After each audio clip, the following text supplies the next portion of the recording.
Bueno, vamos a hablar de seguridad psicológica y el debriefing clínico. Y esta frase de Benjamin Franklin que tiene mucho que ver. Dímelo y lo voy a olvidar. Enséñame y tal vez lo recuerde. Involúcrame y lo voy a aprender. Y vamos a empezar imaginándonos, ¿no? Les voy a pedir que por favor imaginen esta situación en su mente. Él es Roberto, es un anestesiólogo. Él un día entró a sala de operaciones, durmió a un paciente, en lugar de intubarlo le puso una mascarilla laringea.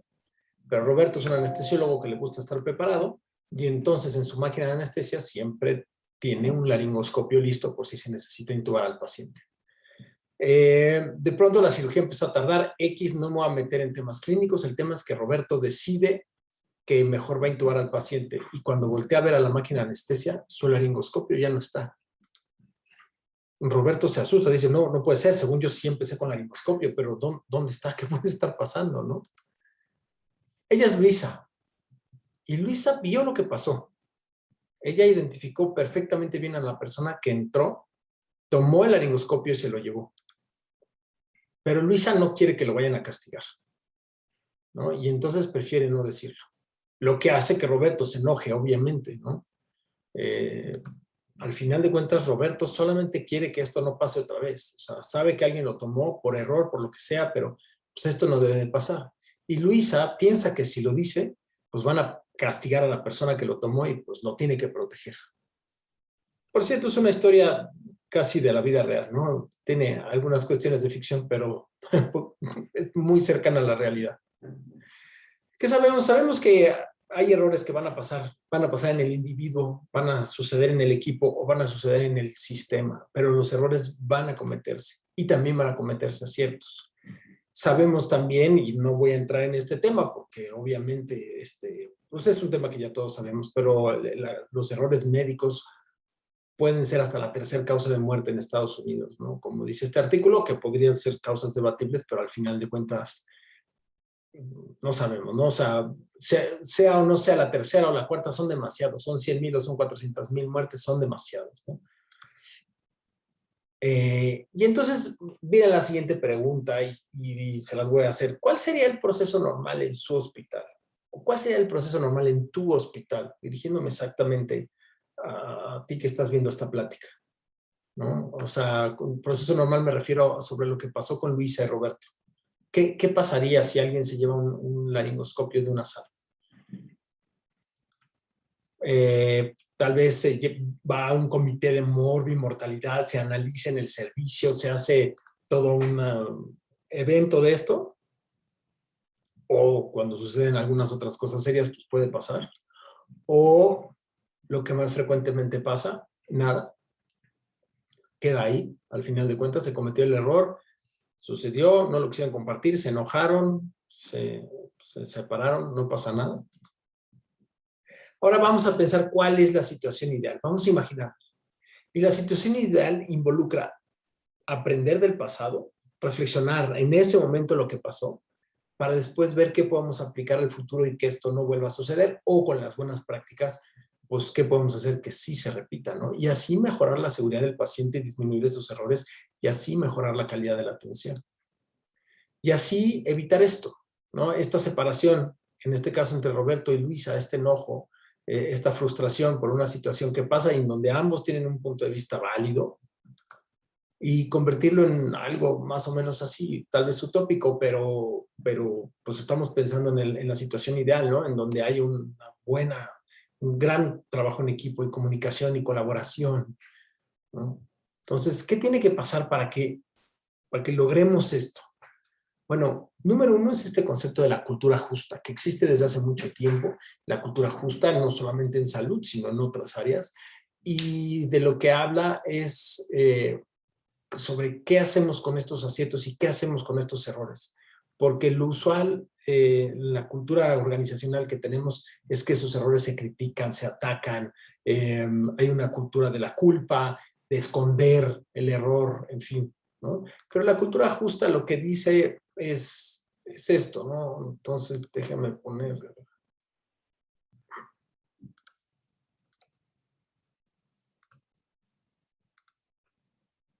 ¿Qué pasa cuando hay un error humano?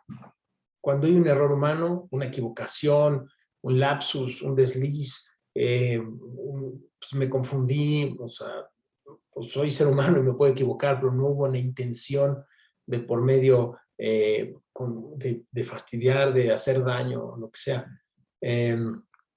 Pues en ese caso hay que dar consuelo, coaching o formación, ¿sí? ¿Qué pasa con un comportamiento arriesgado? Como infracción de normas, como brincar barreras de seguridad, tal vez de una manera inconsciente, ¿no? No es con la idea de fastidiar, sino porque se hace fácil, ¿no? Pues como no llenar correctamente el expediente, hacerlo rápidamente, omitir algún paso en el lavado de manos, lo que sea, ¿no? Pero en este caso hay que capacitar, hay que formar. Tal vez se pueden hacer medidas administrativas verbales, ¿no? Pero hasta ahí. Y sobre todo tiene que ver muchas veces con el tema de no saber que eso que está uno haciendo puede llegar a ser peligroso, ¿no? No hay intención. Ahora, ¿qué pasa con la conducta temeraria? ¿Qué pasa con la infracción de normas por beneficio propio o por fastidiar? En este caso, si la persona que entró por el laringoscopio hubiera entrado con la idea de llevárselo nada más para molestar a la otra persona, bueno, eso ya es negligente, eso ya es poco ético, eso ya es un comportamiento, como dice aquí, inaceptable, y entonces aquí sí hay una culpabilidad y entonces aquí sí se tienen que tomar medidas o de plano separación de la institución.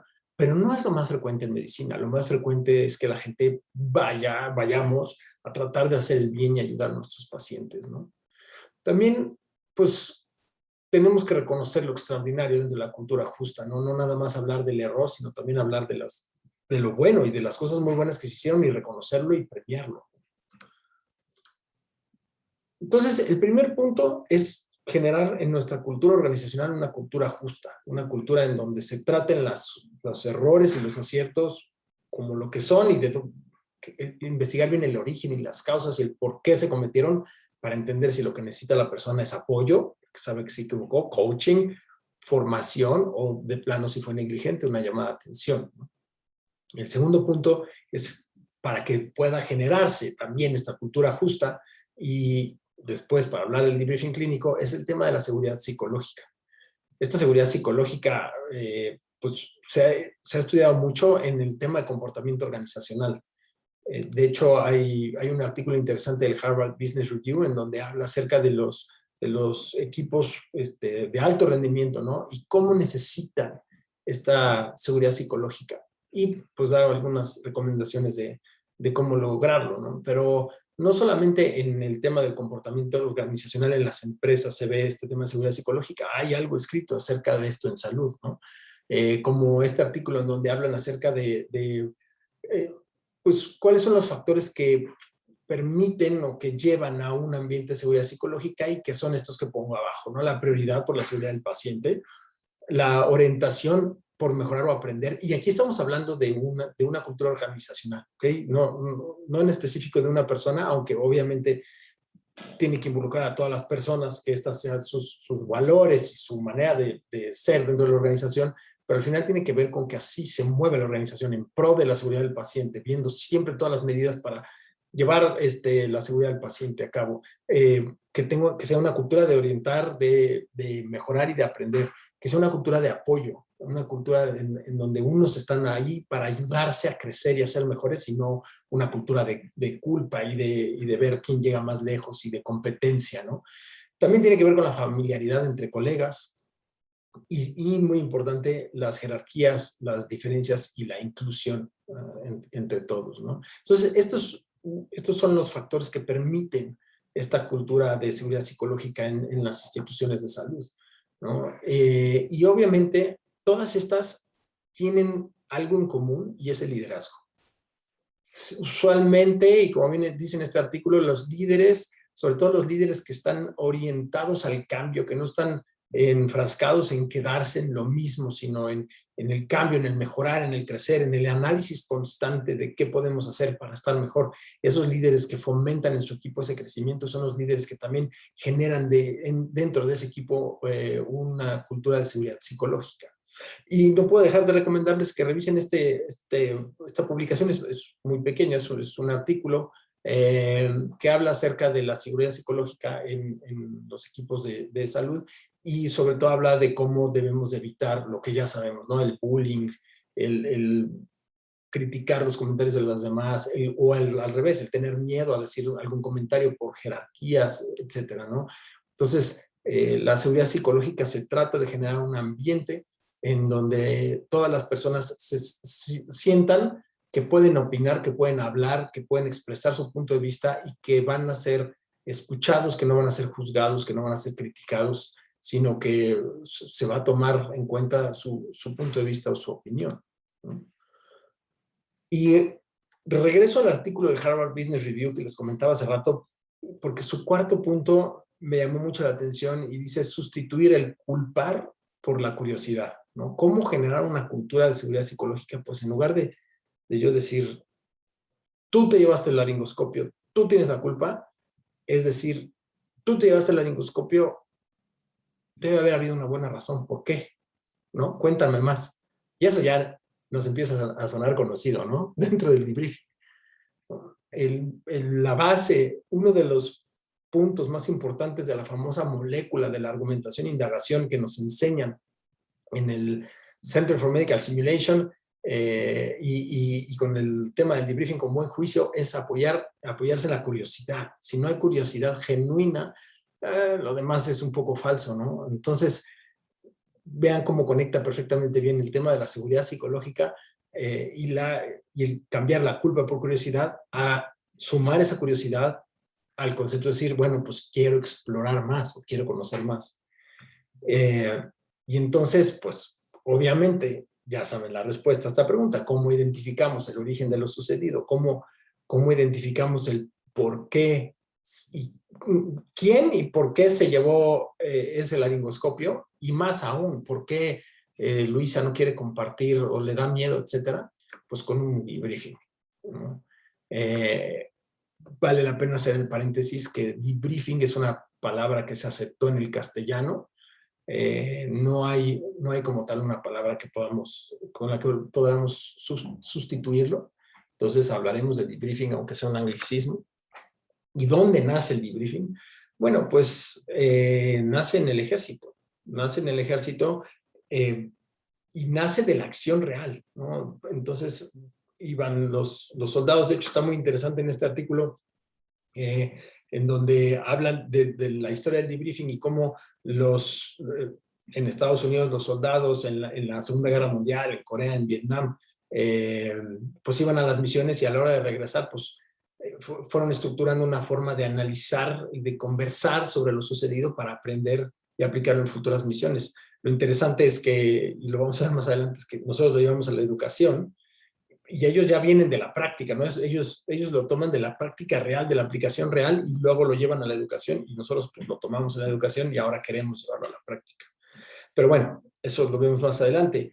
¿Y debriefing qué es? Bueno, pues esta es una de las definiciones. Hay varias que podemos encontrar en la literatura. Yo les voy a compartir dos que a mí personalmente me parecen interesantes. Una es esta, que involucra la participación activa de los participantes guiados por un facilitador cuyo objetivo principal es ayudar a los participantes a encontrar y cerrar espacios, brechas, gaps en inglés, en sus habilidades y conocimientos. Otra definición podría ser es una reflexión guiada o facilitada en el ciclo de aprendizaje por experiencias. ¿Y qué hacemos en este debriefing? ¿Y qué haremos en este debriefing clínico? Vamos a olvidarnos de la simulación y vámonos a la práctica, a la clínica, a la realidad. Pues que identificamos brechas o gaps de conocimiento, de habilidades, de actitudes o bien fortalezas, tanto en el individuo como en el equipo, como en el sistema, que puede llegar a tener un impacto real ya en los pacientes. Bueno, puede ser, pero ¿cuál es la evidencia? ¿Qué evidencia existe hoy acerca del debriefing clínico? Sabemos que el debriefing sirve para educación y eso ya lo tenemos súper claro desde hace mucho tiempo y ya hay metaanálisis, ya se ha estudiado mucho y no me voy a detener en eso, ¿no? Y voy a regresar a lo que comentaba hace rato. Nace de la reflexión de un evento real en el ejército. Nosotros lo llevamos a la simulación y ahora lo estamos tratando de llevar al evento real. Es como tratar de probar si funciona cuando ya sabíamos, si de ahí viene, ¿no? De ahí funciona. Es más, del ejército luego se va al tema de la psicología y pues es aplicado en casos reales y en pacientes reales. Pero bueno, ahora tenemos que buscar evidencia para justificar el por qué hacerlo en la clínica, ¿no? Y dentro de la revisión que hice encontré como 3 rubros grandes en donde está la evidencia. Uno, que sería el ideal, sería el impacto real en el paciente. 2, los conceptos aprendidos. Y 3, el tema de la implementación. Y donde hay mucho más evidencia y donde hay más publicado es en la implementación, en las formas y en los métodos para implementar este debriefing en las diferentes unidades dentro de los hospitales. Y empezando por la implementación, no puedo dejar de recomendarles este artículo, que por cierto, van a ver muchas referencias de Alexander Arriaga y de Demian Shield, nuestro querido amigo, que ha publicado bastante en el tema de debriefing clínico, y los invito a que revisen más sus publicaciones. Pero este artículo nos da una revisión y un panorama muy completo acerca de lo que es hacer un debriefing de eventos críticos en la realidad, ¿no? Y pues como dicen ellos, ¿cuál es la brecha entre el principio o la teoría y la realidad? Y ellos, por ejemplo, mencionan este artículo dentro de su revisión, en donde mencionaron que en este es perdón, el efecto de cuando un paciente fallece dentro de la sala de operaciones, pero no es, eran pacientes que fallecieron, no está predicho, vaya, pero inesperadamente, no son casos en donde llegó apuñalado en el corazón o baleado, o lo que sea, sino que pues son casos en donde los pacientes fallecieron y cuál fue su impacto en los anestesiólogos. Y resulta como que solo 14% de los anestesiólogos, en este caso, hicieron un debriefing posterior al fallecimiento del paciente, ¿no? Entonces, pues sabemos que se hace muy poco. De hecho, también esta revisión que hicieron en el departamento de urgencias, bueno, valoraron las necesidades de hacer debriefing en el departamento de urgencias después de una reanimación en casos pediátricos. Y aquí, fíjense, el 52% dijeron que se hizo debriefing solamente en menos del 25% de los casos. Y en un 68.3% indicaron que no había ninguna expectativa de hacer un debriefing post-paro, post-reanimación en su institución. O sea, las instituciones en un 68.3%, prácticamente un 70%, no tienen ningún interés en que se hagan, bueno, de acuerdo a este estudio, ¿no? Aunque el 83.7% de los participantes dijeron que pensaban que sí era útil, ¿no? Y sabemos, por lo que hemos aprendido en simulación, que sí es útil y que sí va a generar cambios. Entonces, no hay expectativa por parte de los hospitales de realizarla, no es algo que fomente la cultura organizacional de los hospitales, y pues por lo tanto los que lo hacen es al parecer, pues es porque les nace más a ellos, porque vienen de una cultura más individual de la seguridad del paciente o pequeños grupos, ¿no? Y un punto que me llevo mucho del artículo de Arriaga y Shield es la implementación va de la mano de una cultura organizacional en torno a la seguridad del paciente. O sea, regreso al tema y va de la mano del tema de la seguridad psicológica, va de la mano del tema de la cultura justa, una lleva a la otra. Instituciones que tienen una cultura en torno a la seguridad del paciente más amplia, instituciones que implementan checklists o que implementan manuales de emergencias, que implementan la simulación, que hacen el ejercicio activo de buscar la seguridad del paciente, pueden implementar el debriefing clínico de una manera más lógica, más secuencial con respecto a las instituciones que nada más buscan operar y sacar adelante el trabajo de la mejor manera. Y bueno, pues este artículo también habla acerca de en Australia y Nueva Zelanda, no nada más para tener literatura de Norteamérica, en donde dicen pues, se debería de hacer con mayor frecuencia, no se hace lo suficiente, ¿no? Y sin embargo, hay artículos en donde dan algunas recomendaciones para cómo facilitar e implementar programas de debriefing clínico, ¿no? En donde principalmente recomiendan el tipo de debriefing y se hace énfasis en el tipo plus delta. Plus delta es aquel en donde lo plus es lo positivo, que estuvo bien, que hay que fomentar, cuáles son las buenas prácticas. Y delta es qué harías diferente para la próxima, ¿no? Si estuvieras en esta situación. Sin embargo, hace poco sale este artículo súper interesante y muy recomendable, que es acerca del Debriefing Talk, que es una marca que le pusieron por sus siglas, y ahorita vamos a hablar de ellos para mejorar el trabajo y el ambiente de trabajo en los hospitales. Por supuesto, mi mejor recomendación es ir y visitar la página que tienen. Aquí abajo se las pongo, talkdebrief.org. Y ahí viene el contenido y el material no solamente en inglés, sino también viene en español. Y en los pasos que ellos proponen para dentro de este artículo y dentro de toda su investigación y toda su propuesta y toda su página, es que hagamos un debriefing con la siguiente estructura. La T es de target en inglés, que sería el objetivo, y es pues, en particular de qué queremos hablar para mejorar la seguridad. En este caso, en el caso de Roberto y de Luisa, es qué queremos hablar. Pues quiero hablar acerca de la seguridad de tener el laringoscopio en la sala en todo momento, ¿no? Y tenemos que elegir un punto pues, lo más específico y concreto posible. La A viene de análisis, pues tenemos que analizar ese punto y sobre todo, fíjense qué interesante, dice, ¿qué contribuyó a que ocurriera esta situación? O sea, no estamos hablando de culpas, ¿no? ¿Quién fue? ¿Qué hizo esta persona? No sé, o sea, nunca hablamos de culpas ni de cosas malas, sino, ok, ¿cuáles fueron los factores que contribuyeron para que esta situación sucediera? ¿Y cómo podemos repetir lo que se hizo bien? ¿O qué cosas podemos mejorar? O sea, lo que es lo mismo que podemos hacer para evitar que esto vuelva a suceder, ¿no? Pero si se fijan, es de una manera en donde no, pues no va dirigido al acusar y al culpar, sino va más bien al reflexionar y analizar las causas. Y las causas pueden ir más allá de una persona, pueden venir pues desde un sistema o una manera de trabajo en un lugar que hagan que una persona tome las decisiones que tomó, ¿no? Bueno, la L quiere decir learning points en inglés, que serían los puntos de aprendizaje. ¿Qué se aprendió? Entonces, ¿qué nos llevamos de esta conversación? Y pues no cerramos ahí, sino la K es key actions o acciones clave y es, ok, ya me lo llevo, pero pues ahora tenemos que aplicar ese conocimiento, qué vamos a hacer, cómo le vamos a dar seguimiento a este tema, qué sigue, ¿no? Para que no se quede nada más como una bonita conversación. Entonces, ellos, aparte de su artículo, que por cierto, pues está nuestra querida amiga Esther León y Demian Shield en la colaboración dentro de este artículo, ¿no? Proponen eso y proponen este debriefing basarlo o apoyarlo en estos valores, ¿no? O sea, siempre tenemos que tener una actitud constructiva y sin prejuicios. Tiene que haber positividad, sin ser apapachador, pero pues uno puede crecer sobre lo positivo y es más fácil crecer sobre lo positivo que sobre la culpa y el ataque, ¿no?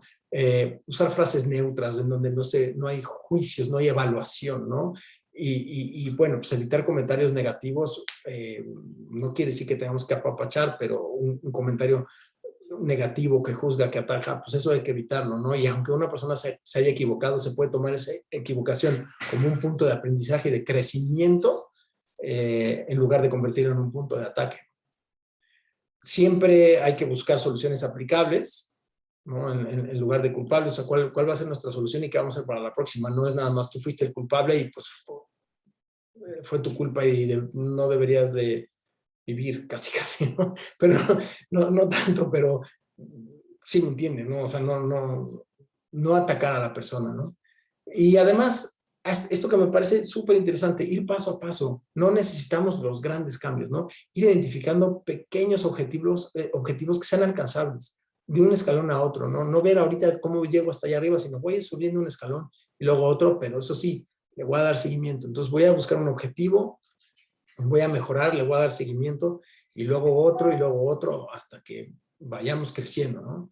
Siempre con una comunicación respetuosa entre todo el grupo y valorando las aportaciones de todos. Aquí no es dogmático, no hay una persona que va, se centra, va, enseña, sino que las opiniones de todos van a hacer crecer esa conversación y van a hacer que de ahí salgan los puntos importantes. Y entonces, pues aplicado a esto, pues aquí estaría el tema de la cultura justa, ¿no? Y hacer un talk, o sea, ¿qué pasaría con el caso de Roberto y de Luisa? Pues si hacemos este tipo de debriefing y nos sentamos con ellos, todos los participantes y vemos, oye, pues quiero hablar de esto y analizamos, tal vez nos podríamos dar cuenta que lo que hizo, aunque para algunos puede haber sido un comportamiento inaceptable o negligente, la realidad es que esta persona pudo haber cometido el error, al rato lo vamos a ver, pero pues porque no sabía, porque ahorita lo iba a regresar porque había una urgencia en la otra sala y no le daba tiempo a correr a otro lugar. Y aquí, pues, al identificar eso, podemos ayudar a esta persona, ¿no? Entonces, aplicamos este debriefing al concepto de la cultura justa para revelar en qué punto está, si fue un error humano, si fue un comportamiento arriesgado, si fue un acierto o si fue temerario, y en base a eso también aplicar lo correspondiente, ¿no? ¿Y cuáles han sido los conceptos aprendidos del debriefing clínico? Bueno, no importa. O sea, la verdad es que encontré un par de artículos, no me voy a detener en ellos. Lo importante es entender que han habido puntos aprendidos, tanto que se han publicado, que nosotros podemos aprender de los errores y aciertos de los demás y que pues, seguramente hay un montón ahí por aprender y pues que se están publicando, ¿no? Y al final de cuentas, lo más importante, ¿cuál fue el impacto? ¿Cuál es el impacto en el paciente de hacer debriefing clínico? Bueno, voy a compartirles un par de artículos. En donde compararon pre-debriefing, o sea, en el hospital antes de que hiciera el debriefing y después, es una unidad de terapia intensiva pediátrica, y vieron el retorno a la circulación después de pacientes que caían en paro, el alta y el estado neurológico aceptable, ¿no? Y como podemos ver en las columnas que son más oscuras, el grupo post-debrief tuvo mejores resultados, estos de forma significativa, o sea, todos fueron resultados significativos en donde mejora la calidad del RCP, mejora la sobrevida y mejora el estado neurológico aplicando esa maniobra que fue la que hicieron antes de ese estudio, ¿no? Y luego la otra es, hace tiempo se trató de hacer un metaanálisis acerca de, bueno, qué pasa con el debriefing clínico y su implicación a la práctica. Y pues lo que sabemos, ¿no? Ya sabemos que el debriefing funciona para adquirir habilidades y conocimientos y transferirlos a la clínica. Sin embargo, el efecto final en los pacientes pues es difícil de medir, entonces más investigación se tiene que realizar. Pero es algo lógico, ¿no? O sea, si hay una situación crítica, un paro, algo de cuidado, pues es lógico. ¿Qué tenemos que hacer ahora? Pues implementar. Y eso ya nos toca a nosotros, ya te toca a ti, ya me toca a mí. Tenemos que implementar la cultura justa, tenemos que implementar el debriefing, la seguridad psicológica, y tenemos que implementar la rutina de hacer debriefing después de situaciones clínicas que lo ameriten, ¿no? No solamente situaciones críticas, puede haber muchas situaciones, pero pues no es difícil y no cuesta dinero. Lo único que hay que hacer es hacerlo, ¿no? Y entonces les voy a pedir que volvamos a imaginar, pero ahora imaginemos la situación de otra forma, ¿no? Roberto es un anestesiólogo y él tenía, por seguridad en su máquina de anestesia, un laringoscopio, aunque su paciente estaba con mascarilla laringe. De pronto decide que lo tiene que intubar y voltea y ve que no está su laringoscopio ahí. Ella es Luisa, la enfermera, y ella vio qué pasó.